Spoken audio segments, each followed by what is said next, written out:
This week's book, Cash in a Flash, and this is a sequel to The 1 Minute Millionaire. This was another great book.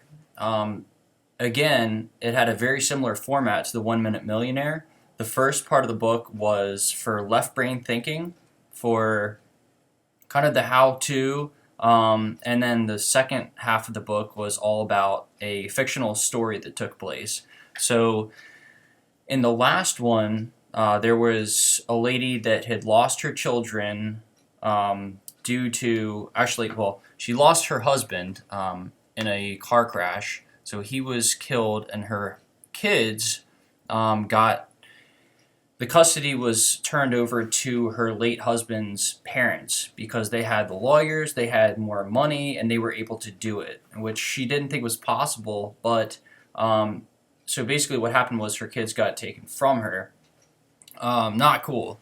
So what she did about it was she made a deal with her late husband's father, um, a 90-day deal where she had to make $1 million in order to get her kids back. And in the meantime, she was low income, just trying to make ends meet. So for him, it was a done deal.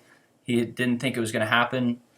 So long story short, she acquires a mentor, and then through real estate deals, info, products, and some other things, she does in fact make the $1 million in 90 days. So she gets her kids back. Now, in this book, Cash in a Flash, it's a continuation of that. So the girl's name is Michelle, and in the first part of the book, rather, they talk a lot about mindset in becoming a millionaire. So they talk a lot about awareness and increasing your awareness of your thoughts. So whenever you think of a negative thought, they talk about a positive pivot. And so if you're thinking, man, I feel so terrible today, instead of saying terrible, it has a low energetic vibration. So you can change that and saying, I would like to be feeling better today. Something along those lines. So there's lots of things that we think to ourselves. So they had lots of exercises. They had actually a ton of exercises in the first part of the book that were talking about how can I become more aware of what I'm thinking, and then also how can I pivot that into something that's more productive for myself and for other people. So the first part of the book was very enlightening. There was a lot of very useful exercises. One of the exercises in there, or might have even been in the last book, but it was actually to wear a rubber band on your wrist, which I'm actually wearing, and to go ahead and snap it against your wrist every time you think a negative thought. So basically, this one is, again, just increasing your awareness around whenever you think a negative thought. And so this actually causes physical pain. So you become more aware of whenever you're thinking those things. And then you can train yourself to get out of the habit of thinking negative thoughts, which is pretty cool. Brendan Bouchard is a big thinker on this one. He talks a lot about setting alarms or setting timers on your phone for your intentions of the day.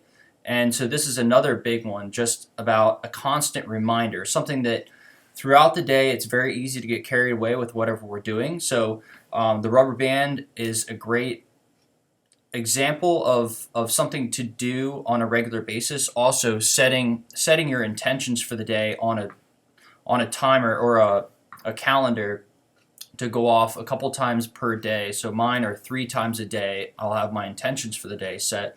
So if I'm just going around throughout my day, it's a nice reminder to stay present, stay playful, stay bold.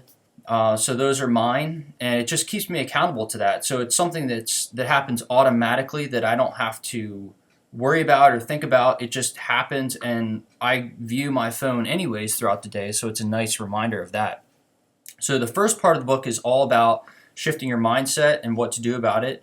And then the second part of the book is a continuation of the first book, The 1 Minute Millionaire.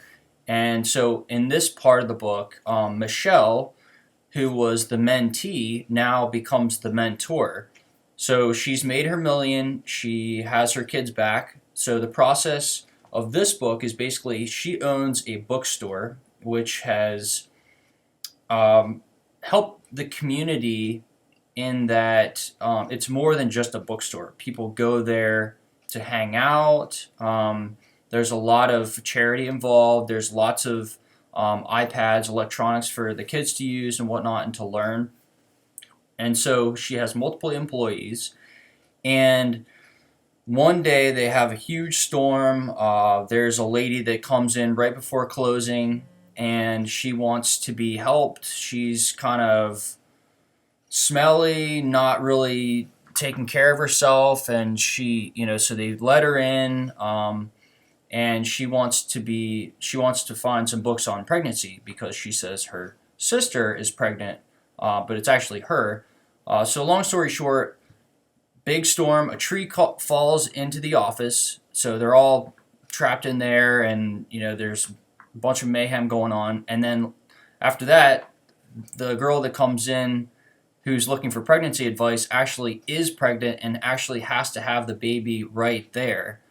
And so after that happens, that's a big song and dance. They have to deliver the baby right in the bookstore, take her to the hospital. So she has no money. She's pretty much homeless at this point. She had a really rough childhood. Her mother was a drug addict, and so she was selling drugs, and so was the daughter. But anyway, so Michelle, after this girl has the baby, Michelle, the main character, takes her under her wing and becomes her mentor. And so the process of this book is basically creating a mastermind, including that girl and including some other employees. And they create a mastermind around building wealth and how to do that, and building up the positive habits and the positive mindset that it takes to become a millionaire.